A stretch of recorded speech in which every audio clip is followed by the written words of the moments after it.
Morning students, आज हम Indian contract act में कॉन्ट्रैक्ट ऑफ इंडेमनिटी जो स्पेशल कॉन्ट्रैक्ट है उसके एसेंशियल एलिमेंट्स यानी जो महत्वपूर्ण पॉइंट्स हैं उनको हम कवर करेंगे। फर्स्ट है टू पार्टीज। देखिए, जो कॉन्ट्रैक्ट ऑफ इंडेमनिटी है उसमें दो पार्टी होने चाहिए। एक पार्टी है इंडेमनीफायर और दूसरा है इंडेमनिटी होल्डर। इंडेमनीफायर यानी हानि रक्षक, जो व्यक्ति प्रॉमिस करता है लॉस को कंपनसेट करने का, उसे हम प्रॉमिसर या इंडेमनीफायर के नाम से जानते हैं, हानि रक्षक के नाम से जानते हैं। जिस व्यक्ति को प्रॉमिस किया जाता है या जो लॉस जो है जिसको लॉस होता है, उस व्यक्ति को हम इंडेमनिटी होल्डर के नाम से जानते हैं या हानि रक्षाधारी या फिर प्रॉमिसी के नाम से। तो कम से कम जो है एक प्रकार से दो उस पार्टी होनी चाहिए, एक इंडेमनीफायर और दूसरा इंडेमनिटी होल्डर। नेक्स्ट है एग्जिस्टेंस ऑफ वैलिड एग्रीमेंट। ये बहुत जरूरी है कि जो कॉन्ट्रैक्ट ऑफ इंडेमनिटी है उसमें एक वैलिड एग्रीमेंट हो। वैलिड एग्रीमेंट का मतलब क्या है कि जो offer and acceptance, proper offer हो और प्रॉपर तरीके से उसका एक्सेप्टेंस हो। उसमें जैसे फ्री कंसेंट है या फिर जो एक कॉम्पिटेंट होने चाहिए, जो पार्टी है ऑफर कर रही है, एक्सेप्ट कर रही है। तो ये सभी जो एसेंशियल एलिमेंट्स हैं वो होने चाहिए और एक वैलिड एग्रीमेंट है, ठीक है ना, वो वैलिड एग्रीमेंट होना चाहिए। वैलिड एग्रीमेंट कैसे बनता है? ऑफर एंड एक्सेप्टेंस से। जब ये दोनों वैलिड होंगे तब एग्रीमेंट भी वैलिड होगा। नेक्स्ट है एक्सप्रेस्ड और इम्प्लिसिट, ठीक है ना। जो आपका कॉन्ट्रैक्ट ऑफ इंडेमनिटी है वो एक्सप्रेस भी हो सकता है और इम्प्लाइड भी हो सकता है। एक्सप्रेस जब रिटर्न में हो या स्पोकन में। रिटर्न में जब इंश्योरेंस कंपनी से आप पॉलिसी खरीदते हैं, फायर इंश्योरेंस, मरीन इंश्योरेंस या एक प्रकार से बलगरी इंश्योरेंस, चोरी बीमा, ठीक है ना। तो उसमें क्या होता है कि जो रिटर्न में आपको पॉलिसी डॉक्यूमेंट दिया जाता है और उसे ही हम जो एक्सप्रेस कॉन्ट्रैक्ट के नाम से जानते हैं। जहां पर इस प्रकार का कोई एक्सप्रेसली रिटर्न में या ओरल तरीके से एग्रीमेंट नहीं किया गया है और वहां पर जैसे मैंने एग्जांपल आपको दिया था कि एक जो प्रॉपर्टी ओनर है और वह अपने घर को बेचना चाह रहा है, उसने अपने घर को बेचने के लिए जो प्रॉपर्टी डीलर है उससे संपर्क किया। प्रॉपर्टी डीलर उस घर को के लिए बायर जो है उसको आइडेंटिफाई करने का प्रयास करता है और उसके बाद उस घर को एक बायर मिल जाता है, बायर को बेच देता है। तो यहाँ पर देखिए, जो प्रॉपर्टी ओनर है वो एक प्रिंसिपल है, उसके बिहाफ पर कार्य कौन कर रहा है? एजेंट। और इस यदि उस घर को बेचने के बाद कोई लायबिलिटी अराइज होती है तो उस केस में उन सभी लायबिलिटीज के लिए जो प्रिंसिपल है, प्रॉपर्टी ओनर, वो लायबल होगा, एजेंट लायबल नहीं होगा, क्योंकि एजेंट है वो गुड फेथ में और अपने प्रिंसिपल के बिहाफ पर कार्य कर रहा था। तो यहाँ पर बताने की कोई बात नहीं है, एक्सप्रेस करने का कोई बात नहीं है, ये एक इम्प्लाइड अंडरस्टैंडिंग है कि जो भी लायबिलिटीज अराइज होगी अगेंस्ट द थर्ड पार्टी, और तो उस लायबिलिटी को पूरा करने के लिए प्रिंसिपल लायबल होगा। ये एक इम्प्लाइड कॉन्ट्रैक्ट है, implied contract of indemnity. Next है प्रॉमिस फॉर कंपनसेशन। देखिए, जो कॉन्ट्रैक्ट ऑफ इंडेमनिटी है उसमें प्रॉमिस किया जाता है और ये प्रॉमिस इंडेमनीफायर के द्वारा इंडेमनिटी होल्डर को किया जाता है कि यदि इंडेमनीफायर की वजह से या किसी अदर की वजह से लॉस होता है, यानी प्रॉमिसर के खुद की वजह से या किसी थर्ड पार्टी की वजह से जो कॉन्ट्रैक्ट में डिफाइन किया गया है, तो उस लॉस को जो है प्रॉमिसर या इंडेमनीफायर है वो कंपनसेट करेगा। नेक्स्ट है characteristics of a valid contract. जो वैलिड कॉन्ट्रैक्ट के जो कैरेक्टरिस्टिक्स है, जिसमें हमने ऑफर प्लस एक्सेप्टेंस, ठीक है ना, या एग्रीमेंट, एक वैलिड एग्रीमेंट जो उसमें फ्री कंसेंट है, लॉफुल उसका ऑब्जेक्ट है, लॉफुल कंसिडरेशन है, तो ये सभी जो बातें हैं वो एक कॉन्ट्रैक्ट ऑफ इंडेमनिटी के अंदर भी चाहिए। एक एग्जाम्पल के द्वारा हम यहाँ पर समझते हैं। जैसे मैं मेरा एग्जाम्पल देके आपको बता रहा हूँ कि मुझे एक व्यक्ति ने कहा कि आप किसी का मर्डर कर दीजिए, आप किसी का किडनैपिंग कर दीजिए, और यदि उसके बदले आपको कोई नुकसान होता है तो उसकी भरपाई हम करेंगे, ठीक है ना। तो यहाँ पर देखिए, ये जो कॉन्ट्रैक्ट है, यहाँ पर जो ये एग्रीमेंट करने का, कॉन्ट्रैक्ट करने का प्रयास किया गया, तो यहाँ पर जो इसका ऑब्जेक्टिव है वो लॉफुल नहीं है, जो कंसिडरेशन है वो लॉफुल नहीं है। तो इस प्रकार से ये जो कॉन्ट्रैक्ट है वो कॉन्ट्रैक्ट ऑफ इंडेमनिटी नहीं कहलाएगा, क्योंकि यहाँ पर जो एक वैलिड कॉन्ट्रैक्ट होते हैं उसके एसेंशियल एलिमेंट्स नहीं है। एसेंशियल एलिमेंट्स में हमने लॉफुल ऑब्जेक्ट की बात की थी, लॉफुल कंसिडरेशन की बात थी। चोरी करना, किसी का मर्डर करना या किडनैपिंग करना, ये सभी अनलॉफुल जो एक्टिविटीज है, और इसीलिए ये एक वैलिड कॉन्ट्रैक्ट है, वो फॉर्म नहीं करते। नेक्स्ट है creation of liability only in case of loss. देखिए, जो प्रोमिसर है या जिसको हम कह रहे हैं इंडेमनीफायर, ठीक है, हानि रक्षक, उसका लायबिलिटी तभी अराइज होगा जब इंडेमनिटी होल्डर को लॉस होगा। यदि इंडेमनिटी होल्डर को किसी भी प्रकार का लॉस नहीं होता है, कोई हानि नहीं होती है, तो फिर इंडेमनीफायर या जो प्रोमिसर है वो कंपनसेट करने के लिए लायबल नहीं है। एग्जाम्पल के तौर पर आप अपनी बाइक का बीमा करवाते हैं, मोटर इंश्योरेंस, एक्सीडेंटल इंश्योरेंस, ठीक है, और उसमें बीमा कंपनी, देखिए आप क्या है वहां पर, आप इंडेमनिटी होल्डर, ठीक है ना, हानि रक्षाधारी, जिस व्यक्ति को हानि होने की संभावना होती है उसको कहते हैं हानि रक्षाधारी। जिसने प्रॉमिस किया है, जो इंश्योरेंस कंपनी है, उसको हम कहते हैं इंडेमनीफायर। तो बीमा कंपनी ने प्रॉमिस किया कि यदि एक्सीडेंट की वजह से आपका या आपकी गाड़ी का नुकसान होता है तो वो आपको क्षतिपूर्ति देंगे। तो यदि गाड़ी का एक्सीडेंट नहीं हुआ, कोई लॉस नहीं हुआ, तो फिर उस केस में बीमा कंपनी किसी भी प्रकार का कंपनसेशन देने के लिए लायबल नहीं है। नेक्स्ट है एक्चुअल कंपनसेशन। देखिए, एक बात ये और समझना है, बीमा कंपनी ने आपके पास एक कार है, ठीक है, और कार का आपने 15 लाख रुपए का मोटर इंश्योरेंस, जो एक्सीडेंटल इंश्योरेंस है, वो आपने करवाया। किसी एक्सीडेंट में गाड़ी का थोड़ा सा स्क्रैच आया है और गाड़ी को एक प्रकार से 2 लाख रुपए का नुकसान हुआ, ठीक है ना। बीमा आपने उसका 15 लाख का करवाया था, परंतु एक्चुअल में जो लॉस है वो only limited up to 2 lakh rupees.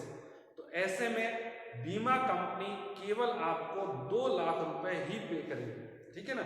और अधिकतम जो लॉस है वो कितना कंपनसेट किया जा सकता है, जितना का आपने बीमा करवाया है।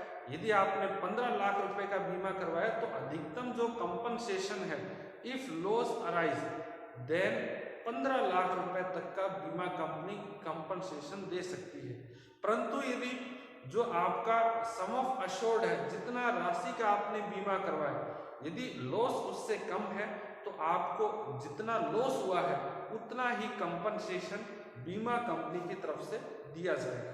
तो ये बात ध्यान रखना है कि जो प्रॉमिसर है, इंडेमनीफायर है, वो केवल एक्चुअल जो लॉस है उसको कंपनसेट करने के लिए लायबल होता है।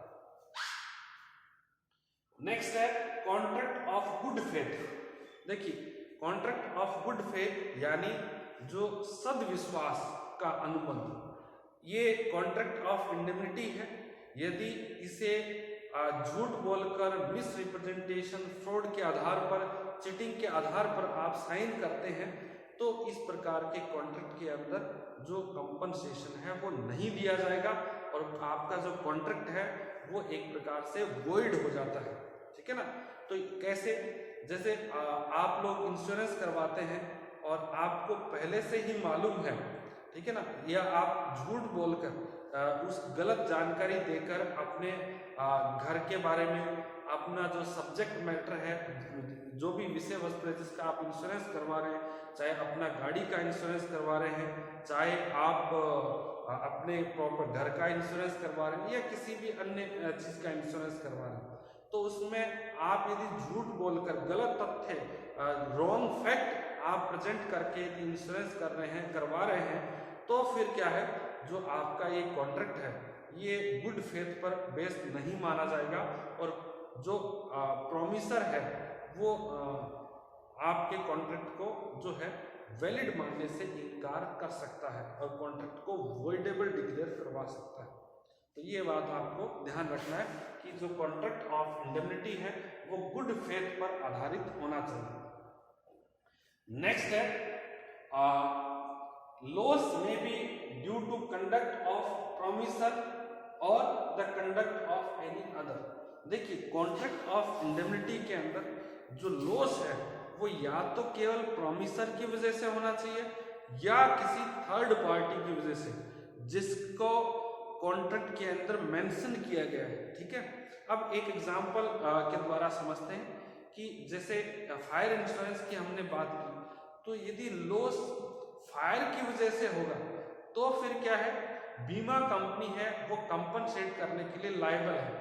परंतु यदि लॉस फायर नहीं चोरी की वजह से हुआ है, थेफ्ट की वजह से हुआ है, तो ऐसे में बीमा कंपनी है वो कंपनसेट करने के लिए लायबल नहीं है।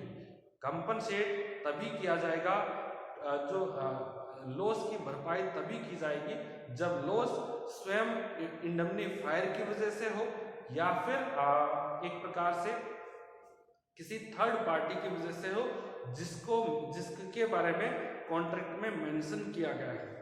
नेक्स्ट है loss should not be due to the conduct of indemnity holder. देखिए, जो लॉस है वो कभी भी इंडेमनिटी होल्डर है, ठीक है ना, जो प्रोमिसी है उसकी वजह से नहीं होना चाहिए। यदि प्रोमिसी की वजह से लॉस होता है, प्रोमिसी के स्वयं की वजह से, तो फिर जो इंडेमनिफायर है या प्रोमिसर है वो अपने प्रॉमिस को पूरा करने के लिए लायबल नहीं है और ना ही वो कंपनसेट करने के लिए लायबल है। तो ये जो कॉन्ट्रैक्ट ऑफ इंडेमनिटी है उसके एसेंशियल एलिमेंट्स हैं। इसके बाद हम जो कॉन्ट्रैक्ट ऑफ इंडेमनिटी में जो राइट्स एंड ऑब्लिगेशंस हैं, एक प्रकार से उनको पढ़ेंगे, right and liabilities of indemnifier and indemnity holders.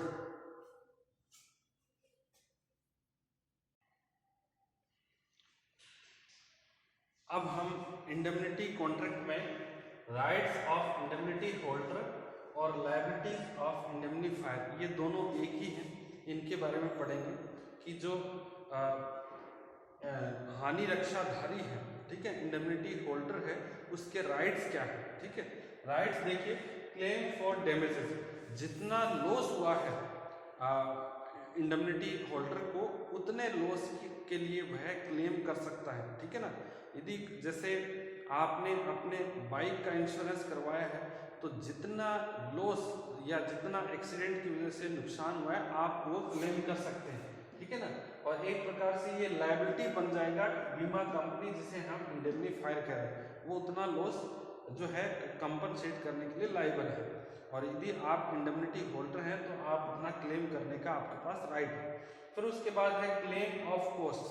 कई बार क्या होता है कि जैसे किसी कॉन्ट्रैक्ट ऑफ इंडेमनिटी के अंदर जो कॉन्ट्रैक्ट है उसमें बताए गए जो भी एक्टिविटीज़ है उसकी वजह से आपको लॉस हुआ है, और अब आपको ये प्रूव करने के लिए कोर्ट के अंदर वाद प्रस्तुत करना है, एक तरीके से सूट फाइल करना पड़ता है, कोर्ट में केस करना है, और उस कोर्ट जो लीगल प्रोसीडिंग है उसमें आपको बहुत सारे जैसे लॉयर का फीस पे करना है या जो अदर एक्सपेंसेस है वो पे करने हैं, तो वो सभी आपके बहुत सारे खर्च हो जाते हैं। ठीक है ना, जब आप किसी कोर्ट को केस में ले जाते हैं और अपने आप को सही साबित करने के लिए कि आपका जो लॉस हुआ है वो बिल्कुल उसके लिए जो इंडेमनिफायर है वो उसको कंपनसेट करने के लिए लायबल है। ठीक है ना, इस बात को प्रूव करने के लिए जब आप कोर्ट में केस करते हैं या जो भी कानूनी कार्रवाई करते हैं तो जो आपका खर्च आता है, जो एक्सपेंसेस आप बियर करते हैं उन एक्सपेंसेस को भी आप क्लेम कर सकते हैं। तो यहाँ पर ध्यान रखना है कि जो एक्सपेंसेस कर रहे हैं आप एक प्रकार से जो ड्यू लिमिट है, जो भी निर्धारित लिमिट है उसके अंदर करें, और आपका प्रयास ऐसा होना चाहिए कि लॉस है वो कम से कम हो, ठीक है ना। तो आपके जो भी एक्सपेंसेस है आप क्लेम कर सकते हैं। और उसके बाद थर्ड है recovery of all sum paid, ठीक है ना, यानी जो भी खर्चे चाहे आपने डैमेजेस के रूप में पेड किए हैं, चुकाया है नुकसान, या आपने कोई खर्च किया, आप टोटल अमाउंट है वो इंडemnifier से क्लेम कर सकते हैं। और एक प्रकार से ये जो राइट्स है इंडemnity होल्डर के, और यही जो लायबिलिटीज या फिर ऑब्लिगेशन ड्यूटीज बन जाएगी इसका इंडemnifier का। अब हम नेक्स्ट पढ़ेंगे राइट्स ऑफ इंडemnifier, यानी जो हानि रक्षक है इंडemnifier जो प्रॉमिस करता है to make good the loss और to compensate for the loss, तो उसके राइट्स क्या है। फर्स्ट है right of subrogation. Right of subrogation इसका मतलब हम समझते हैं, इंश्योरेंस का ये एग्जांपल लेंगे, फायर इंश्योरेंस का। आपने अपने शॉप का फायर इंश्योरेंस करवाया, कितने का, 10 लाख रुपीज का। अब हुआ क्या कि आपकी दुकान में आग लगी और फिर बीमा कंपनी ने जो है उसका कंपनसेशन है वो पे कर दिया 10 लाख रुपए। लेकिन जब बीमा कंपनी है, इंश्योरेंस कंपनी, उसने उसका इंक्वायरी किया, जांच किया, तब उसको पता चला कि ये जो आग लगी है ये आपका जो नेबर है जिसका नाम हमने अज्यूम किया है ये हरकत लाल है, ठीक है ना, जिसने ये हरकत की है, ठीक है ना, जिसने आग लगाई है, उसकी वजह से नुकसान हुआ। तब उस केस में क्या होगा कि बीमा कंपनी तो आपको तो कंपनसेशन दे देगी 10 लाख रुपए का जो भी नुकसान हुआ है, लेकिन उसके बाद जो राइट्स हैं, अभी देखिए जब आपका लॉस हुआ तो आप क्या थे, इंडemnity होल्डर थे, हानि रक्षाधारी, ठीक है ना। परंतु जब आपको कंपनसेशन इंश्योरेंस कंपनी के द्वारा दे दिया जाता है तब क्या होगा, इंडemnity होल्डर के जो भी राइट होंगे वो सब बीमा कंपनी है, इंश्योरेंस कंपनी है, उसके पास चले जाएंगे। और इंश्योरेंस कंपनी क्या है, इंडemnity होल्डर के रूप में, और जो भी व्यक्ति है अक्यूज्ड पर्सन जिसने ये आग लगाने का कार्य किया है, उस व्यक्ति से बीमा कंपनी जो 15 लाख रुपए आपको दिए हैं उसकी वसूली करेगी, ठीक है ना। तो इस प्रकार से सब्रोगेशन का मतलब क्या होता है कि जो इंडemnity होल्डर है उसका स्थान, उसका जो प्लेस है वो प्राप्त कर लेना। और ये प्लेस कौन प्राप्त कर रहा है, ये इंश्योरेंस कंपनी प्राप्त कर रही है। कब, जब इंश्योरेंस कंपनी के द्वारा आपको कंपनसेशन दिया जाता है, दे दिया जाता है, और उसके बाद जिसने भी वो एक्ट किया है उस व्यक्ति से वसूली करने के लिए, रिकवरी करने के लिए लॉस की बीमा कंपनी है वो आपका स्थान ले लेती है। और अब क्या होगा, अब यहाँ पर एक प्रकार से जो लॉस बियरर है या एग्रीड पार्टी है वो इंश्योरेंस कंपनी हो जाएगी, क्योंकि आपका जो लॉस हुआ आपको कंपनसेशन मिल चुका है। एक्चुअल में तो लॉस अब बीमा कंपनी को हुआ, तो बीमा कंपनी उस व्यक्ति से वसूली करेगी जिसने कि आपके दुकान में आग लगाई है। अब देखिए नेक्स्ट है to file suit in the name of indemnity holder. अब देखिए मैंने आपको एग्जांपल में बताया कि जो आग लगाई है वो आपके नेबर ने लगाई है जिसका नाम हरकत लाल। अब हरकत लाल से जो वसूली होगी, जो 15 लाख या 10 लाख रुपए की जो भी नुकसान हुआ था, उस वसूली के लिए जो बीमा कंपनी है कोर्ट में केस फाइल करेगी। अब कोर्ट में जब केस फाइल किया जाता है तो उसमें जो आपका नाम का यूज है वो बीमा कंपनी के द्वारा किया जाएगा।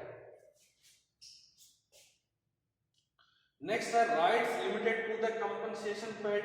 देखिए जो बीमा कंपनी है वो अधिकतम कितना जो है क्लेम कर सकती है हरकत लाल के से जो भी लॉस है, तो वो उतना ही क्लेम कर सकती है जितना कि उसने एक्चुअल में इंडemnity होल्डर को पे किया। यदि आपको 10 लाख रुपए का पेमेंट किया है बीमा कंपनी ने फायर के लॉस की वजह से, तो बीमा कंपनी जो हरकत लाल से है जिसने आग लगाई थी उससे केवल 10 लाख रुपए ही वसूल सकती है।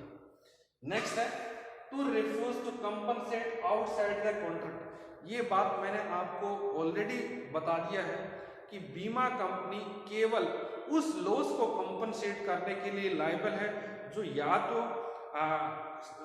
स्वयं जो है प्रॉमिसर इंडemnifier की वजह से हुआ है, या फिर जो कॉन्ट्रैक्ट में डिफाइन किए गए किसी अन्य रीजंस की वजह से हुआ है। फायर इंश्योरेंस है तो फायर इंश्योरेंस में क्या होता है, यदि फायर की वजह से लॉस होता है तो फिर इंश्योरेंस कंपनी लायबल है, लेकिन थेफ्ट की वजह से, चोरी की वजह से यदि लॉस होता है तो फिर इंश्योरेंस कंपनी कंपनसेट करने के लिए लायबल नहीं है। तो ये बात आपको ध्यान रखना है। तो आज के वीडियो में हमने राइट्स ऑफ इंडेमनिटी होल्डर और राइट्स ऑफ इंडेमनिफायर इनको भी कंप्लीट कर लिया है, और उम्मीद है आपको कॉन्ट्रैक्ट ऑफ इंडेमनिटी जो कि एक स्पेशल कॉन्ट्रैक्ट है इंडियन कॉन्ट्रैक्ट एक्ट में, वो समझ में आ गए हैं। यदि किसी को भी कोई प्रॉब्लम है तो आप मेरे से फिर दोबारा जो है कॉन्टैक्ट करके पूछ सकते हैं। Thank you so much.